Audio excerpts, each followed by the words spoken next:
We're back. We are back For the last live stream. I know. Did y'all miss us? Of Giving Tuesday. Comment below. Right. We're so glad you're here with us again. Mm-hmm. Y'all have been doing the most, as Scovia would say. Yes. You have currently donated $6,819 Amazing. of our $7,500 goal, which means we are only $681 away from blowing this Giving Tuesday out of the water. Absolutely. So, head on over to obsilence.org. Mm-hmm.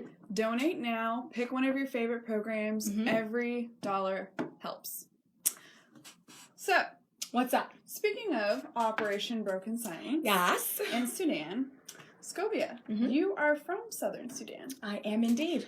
How did you get from Southern Sudan, where you were born, Mm-hmm. to where you are now? Yeah, no, it's That's a loaded question. I know. It is pretty loaded, and it consists of a lot. But I definitely have to give everything to my family, definitely my grandparents, because they just are the strongest people that I know, especially my mother, and also my grandmother, because my grandmother and my mother, they're just incredible people. The strongest, like I said, the strongest people that I know. They've instilled just so much strength and so much hope and so much love in me, naming me Scovia, meaning fruits of the spirit. Shout out to my grandma. She's amazing. You guys are like the Sudanese Gilmore Girls. Oh, well, yes. Except Maybe. healthier. Yeah. Yeah. Maybe not. Okay. Moving on from the Gilmore Girls. You're right. So from there, we actually moved from Sudan at the time, where we're living in Southern Sudan. And we actually moved away from Sudan because of the second civil war, right? We moved to Kenya and Nairobi and lived there for a little while. And after that, moved again to Uganda in Kampala. And there is just where I found so much joy, because my grandmother is literally the most joyous person that I know. And most people who know me, they always say that I'm just so happy all the time. Like, I get sad and I get mad, but my grandmother has always taught me that happiness and joy are two different things. You could be happy because she brought back a mango, or you could be happy because you got a new toy or a new dress, but always be joyful just because you're alive. And so instilling that in me has, at a young age, and just always being optimistic about everything that happens in my life. People always kind of take that in a way. They're like, oh, Scovia, why are you always so like optimistic about everything? It's because you've come from a lot. Absolutely. And with that, it just, of course, it's cliche to say it makes you stronger, but it's just how you look at it and making you stronger. Like, you can say, oh, well, this trauma has made me the person that I am today, being sad, right? Or, dang, I just came from point A to a lot of B, C, D, all the way to Z. But in all those in-betweens, that's really where you learn all your life lessons. And my grandparents are just the greatest people at doing that. And I listened. That's one thing that she has always said. You can hear someone, but are you listening to them? Yeah. Mm-hmm. And so I am grateful that I actually listened to her, because that's kind of how I got to the point that I am now, and moving to the States. We took 5 planes, y'all. I was so excited. Count them. Okay, so let me go back. That's crazy. So from Uganda, we went back to Kenya. From Kenya, we went all the way to London. From London, we went to New York. From New York, we had to go to Chicago. And then we ended up in good old Memphis, Tennessee. And how old were you when you were doing that? I was 9 turning 10. Yes, so I've been here now 13 years. Congratulations. I know. Thank you. That's pretty awesome. Yes. Let me do the citizenship dance. Citizenship dance. What I love so much about your choice to be joyful, and your grandma and your mom instilling that in you, is that I saw that in the Sudanese that I met over the summer when we were in Yida refugee camp. Yeah. Like, you are just such a strong people who have experienced so much pain and so much craziness at the hands of your government, but everyone I've met has just been determined to fight for your country and to have joy, which I think is really cool. Absolutely. And with that, Grandma always says, she always reminds me, like, yeah, you come from a physical war, right? Where you have to move from station to station or refugee camp to a refugee camp. But then coming to the States, she just opened my mind up to saying, okay, yes, Govia, you come from a physical war, but then here or all around the world where you don't have war per se, meaning bombs like blowing up your place that you stay, or the military or the government just coming towards your environment or your village or whatever, you've come to this other atmosphere where it's more of a mental war. And to me, she always says that's the most dangerous one, because you can't flee that. You can't leave yourself. You're always with yourself. So I guess I'm thankful that I am a refugee from, South Sudan, and I had to move around a lot, right? Like, that's the good news. And that's also the bad news. So Grandma always says, good news and bad news are literally the same news. It's just how you look at it. Just like when you wake up, if you want to be sad, you can. If you want to be happy, you surely can. But with war, she always says, everyone in the world is, they have a war. We just come from a physical one where we had to flee without wanting to, right? But then coming here, people can't flee that. So which one is more terrifying? Right. So she's teaching you to be physically strong as well as emotionally and mentally and spiritually strong. That's awesome. So that's what really keeps me joyful, is my insides. Shout out to Grandma. Yeah, she's great. She's so good. So along those lines, how has your worldview changed since you've lived in so many different places? Yeah, very much so loaded again. Yeah. So I'm giving you all the hard questions. I know, it's okay. So let's see. My worldview, because it changes every single day. Right. And that if you, touch fire when you're a kid, like, your future things are like, I should probably not do that. Like, that's, that's one thing. But in all the places that I've lived, I feel like when I lived in Uganda and moved to the States is really when it was just like, oh my gosh, when it really changed. Because when I was younger in Kenya, like, I'm not thinking about my worldview has changed. Like, no, I'm just having fun playing with my friends and my brothers and eating mangoes all day. Scovia loves mangoes. I love mangoes. If you have fresh mangoes, send them to us. Send them to me, please. With what's that? No, not sriracha sauce. Tarjan sauce. Oh, it's so good. Anyways, back to my worldview. So more so in Uganda, in Kampala, is when I really started to notice my worldview changing, right? In that when my grandparents were like, hey, Scovia, we're going to go to America. Like, I told all my friends, we're about to go to America, in school, just thinking it's going to be a trip. Like, typically we take trips all over Kampala. Like, so you thought you were going to come back? Absolutely. I didn't think, my brother, we didn't think we were going to leave and, like, never come back to Uganda. Right. My mindset wasn't that. It was more so, oh, shoot. Like, I had to tell all my friends, like, hey, y'all, I'm going to miss school for a little while, but I'll be back, And so with that, getting on all those planes, of course, it's exciting, and I was just like, oh my gosh, finally, I've never been on a plane before. This is the only thing I just see on TV. And also my perception of America was different because we always used to watch Power Rangers. Shout out to Power Rangers. Okay, White Ranger, my favorite. Pink Ranger. Yeah, well, typical, right? I just, y'all. Okay, continue. It's okay. Okay, so that's so funny. So on TV, we always saw Miami, California, Los Angeles. Like, of course, I didn't know those places when I was in Africa because I didn't know states or anything like that. So, but that was my perception of America, right? And flying into London, I still didn't know where we were. I was like, oh, cool, we're in another place. But then flying into New York, y'all, I was terrified. I was so terrified, but so excited at the same time. When you eat a donut, but you're so excited, but you're like, no, I shouldn't eat. I should do it. That's how I felt, I think, right? And so in New York is where we actually had to stop, right? And kind of stay there for a night. And at the airport, like the moving. Yeah. Okay, I was terrified. My brother was like, what is wrong with you? I was like, why are the floors moving? What's going on? I've never seen that before. What is this sorcery? Right. And also in New York, you know how they're steep. Okay? They're like steep and then like more and then steep. I thought we were gonna I thought I was on a mountain, and I didn't know, should I step on this thing that's gonna take me down? I thought I was gonna yeah, it was kind of terrifying. Because it was just you and your grandparents, because your parents, well, your mom stayed back, right? No, so my parents actually live in Belgium, in Europe. Yeah, so they had already, like left. But that's another story for another day, which is amazing. Love my mother. She's the best thing ever. Shout out to Mom. I love you so much. So my brother actually is the one that encouraged me. It's like, okay, it's okay. He's just like, he's very like, this is what this is. It's just, we can do it. We got it. I'm more like, I'm on that. What is that? Right. He's like, okay, chill. I can carry you. It's scary being in like. I'm 9 years old. You know what I mean? Like, if you saw that and you've never seen that, you would freak out too. Just saying. And so, have you been back? I've not been back. So you got here 13 years ago and you've stayed.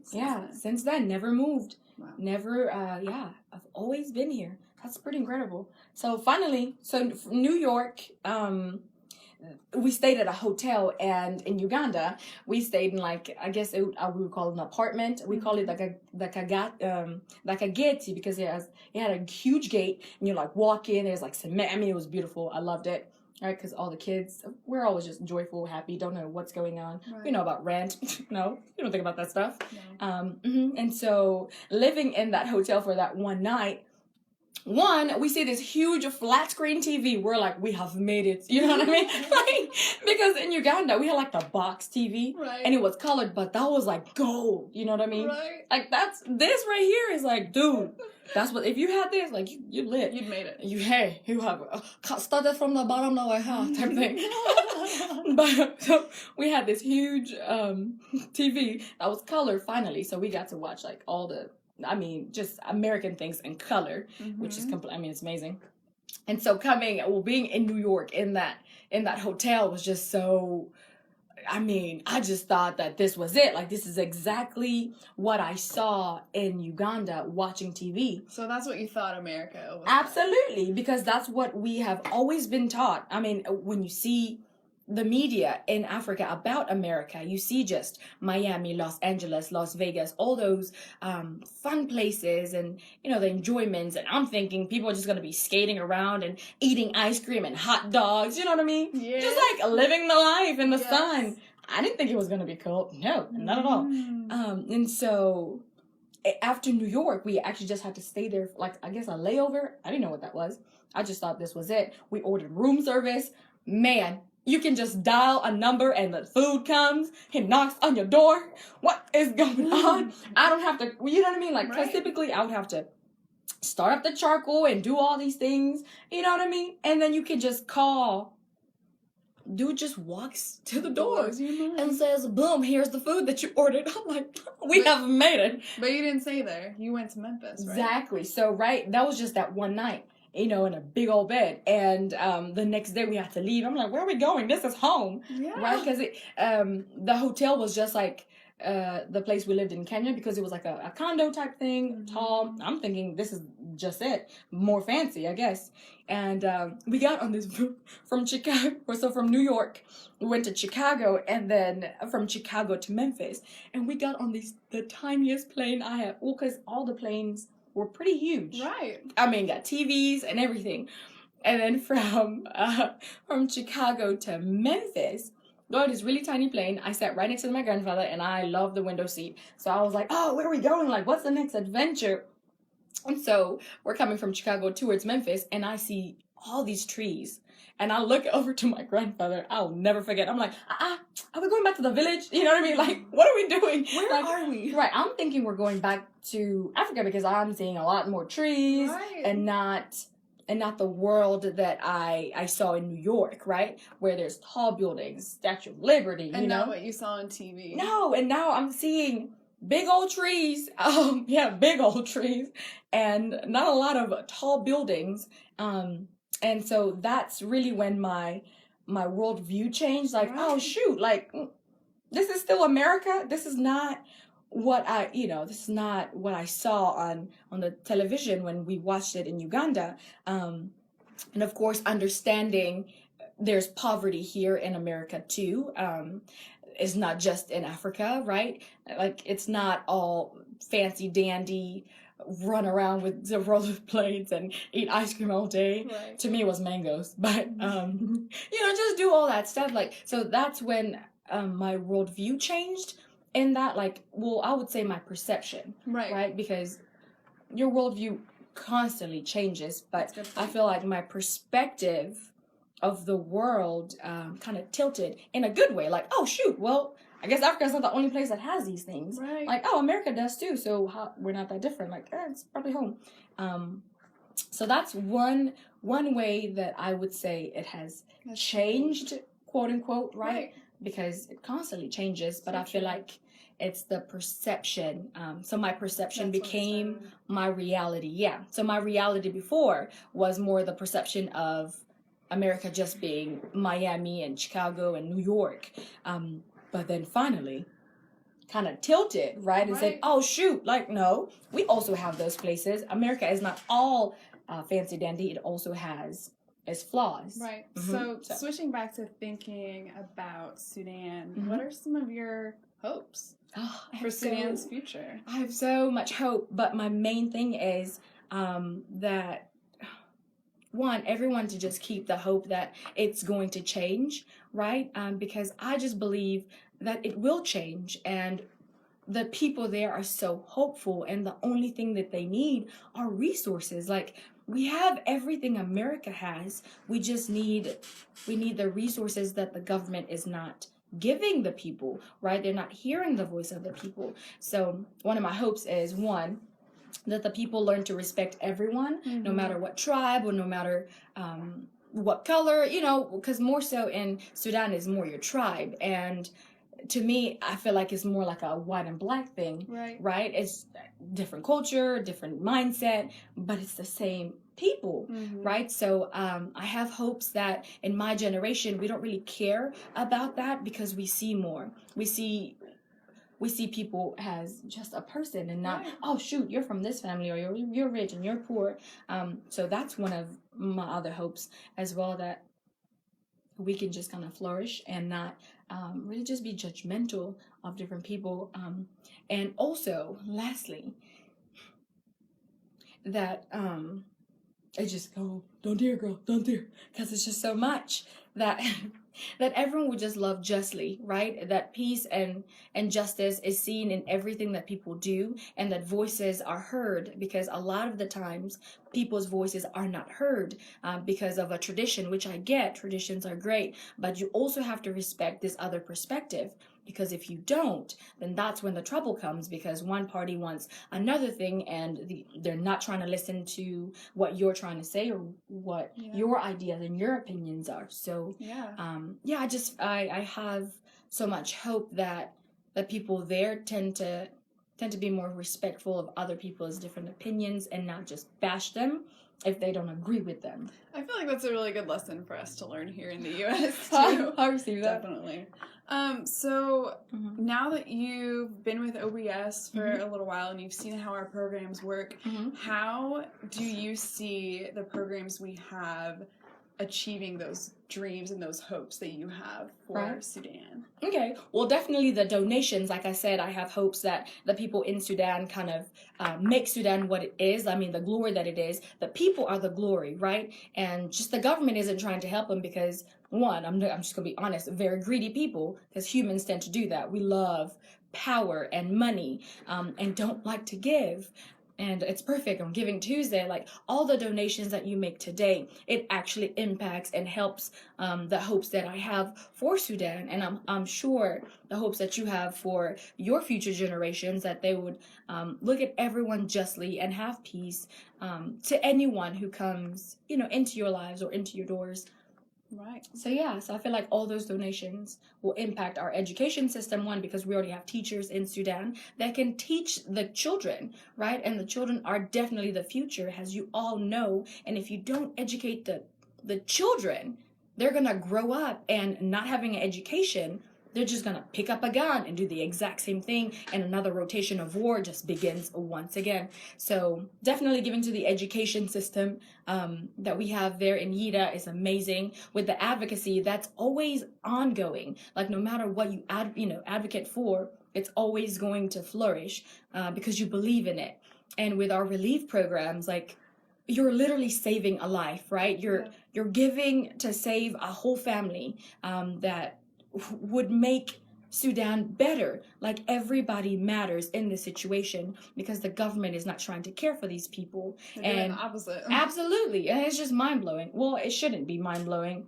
It's just what it is. It is. And it's good that you see it and we can actually do something about it. And you guys donating, you guys are doing just that. So thank you. You guys are awesome. Absolutely.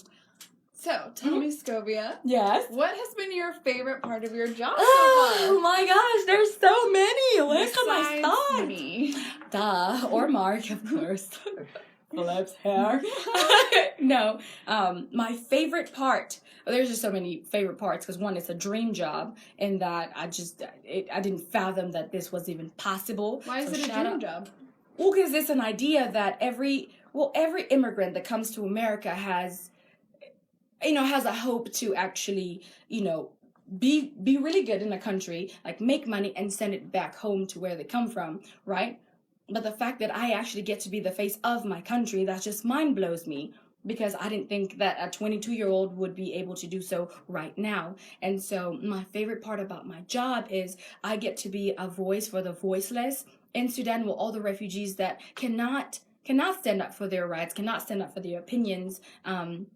I'm very grateful to have this position, and one, it's my favorite part because if I was in that position, I would want someone to be advocating for me and to be sending all the tools that I need to actually begin to flourish wherever I am. So the fact that I have the opportunity to do that is just mind-blowing and a miracle. Preach, girl. And as I always say, be a light, be a smile, and be a miracle. And that's my favorite part about my job is I get to be fully myself no matter where I am. I'm always going to be Scovia, but the fact that it's my job to be me. That's pretty cool. I mean, you can't really get any better than that. For the win. Absolutely. So awesome. That's my favorite part. Scovia, thank you so much. You're so welcome. Thanks for asking me the hard questions. You did a good job answering them.